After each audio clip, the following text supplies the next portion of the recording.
Bonjour à tous, premier dimanche au Mondial de l'Automobile de Paris et toujours la même effervescence. Allez, sans plus attendre, le sommaire.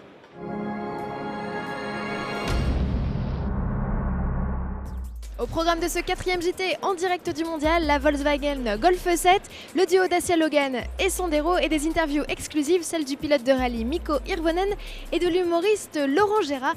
Avant cela, focus sur la compacte la plus vendue du marché, les explications avec Jean-Louis Moncet. Réinterpréter un mythe, une mission que Volkswagen accomplit depuis près de 40 ans et le lancement de la première génération de la Golf. La 7e du nom, présentée ici au Mondial de l'Automobile, ne révolutionne pas les codes stylistiques du modèle. Certains regrettent d'ailleurs ce manque de prise de risque. Volkswagen joue plutôt la même en mieux. Un peu plus longue, moins haute, la Golf 7 apparaît plus large et mieux campée sur ses roues. Équipée de motorisation plus légère et d'une nouvelle plateforme partagée avec ses cousines Audi A3 et Seat Leon, elle perd jusqu'à 100 kg. De quoi, avec le petit 1,6 litre diesel labellisé Blue Motion, abaisser les consommations à 3,2 litres au 100 km. Elles tomberont même à 3 litres avec la version GNV et à 0 avec la version électrique.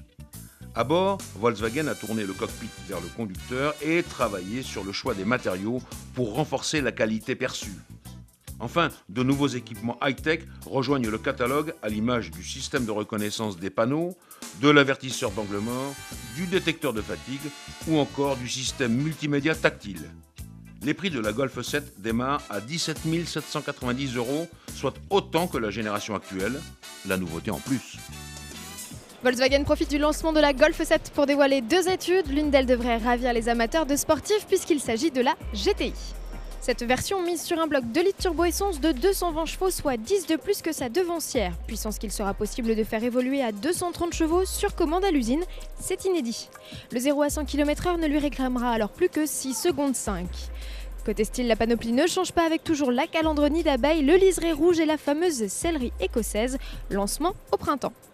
Plus écolo, la Golf TSI Blue Motion et son moteur de 110 chevaux, capable d'une conso moyenne de 3,2 litres au 100 km selon Volkswagen, à vérifier.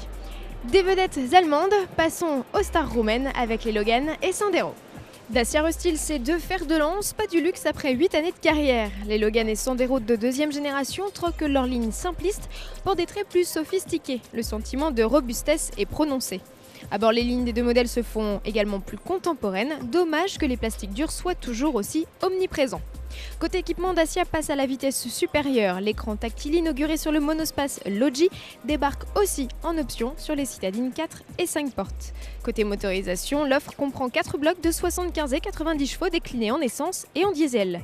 Les tarifs Sandero démarrent à 7 990 € en essence et 10 990 € en mazout, sensiblement les mêmes que la génération précédente. En revanche, pas de détails pour la Logan. Seule indication, l'arrêt progressif de la Logan MCV alors que la Sandero Stepway que vous apercevez derrière moi continue sa carrière. Sport, à présent, Mikko Hirvonen était hier sur le stand Citroën en dédicace. Notre journaliste Cyril Biotto en a profité pour lui poser quelques questions et évoquer le retrait partiel de Sébastien Loeb en 2013. Sébastien Loeb s'en va plus ou moins l'année prochaine, donc vous allez peut-être devenir numéro 1. Beaucoup de gens vont être là pour voir Sébastien partir. Il a beaucoup apporté au rallye et à Citroën aussi. Mais ok, je suis sûr que nous serons prêts pour jouer le titre l'année prochaine et j'espère que je continuerai à avoir autant de succès que Citroën a eu les dernières années. Comment travaillez-vous avec lui? Vous parlez beaucoup? Vous vous entendez bien? Oui, ça se passe bien. Je me suis toujours bien entendu avec lui et je l'ai toujours respecté en tant que pilote. On a les mêmes buts, développer la voiture, gagner des rallyes.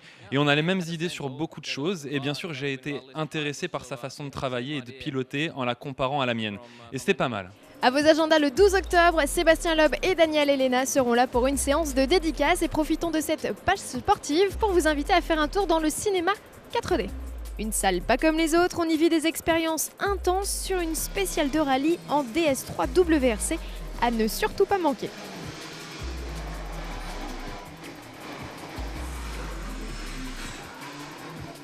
Allez, pour finir, un extrait de l'interview RTL Auto Plus du jour. Laurent Capello et Christophe Bourou passent Laurent Gérard au grill. Bonsoir Laurent Gérard. Bonsoir. L'automobile, vous en foutez complètement en réalité. Complètement. Ça me sert d'aller à un point à un autre. Ouais, mais quand même, à part ça. En plus, j'ai une automatique, donc j'ai même pas de vitesse à passer. C'est bonheur, Je trouve ça tellement con de passer des vitesses au XXIe siècle. Absolument. Et alors, c'est quoi votre idéal automobile? Non, j'aime bien les vieilles voitures. Sincèrement, j'aime bien les vieilles voitures. Mais j'ai eu mon permis très tard. Hein. Donc, dans mon métier, en tournée, j'ai plus l'habitude de me faire conduire. Mais il faut une voiture où je puisse aller en montagne aussi. Voilà. Interview complète à retrouver sur autoplus.fr et rtl.fr à partir de 18h. N'oubliez pas, suivez-nous sur salon.autoplus.fr ou sur l'application du Mondial 2012. Elle est gratuite. À demain pour de nouvelles aventures au salon.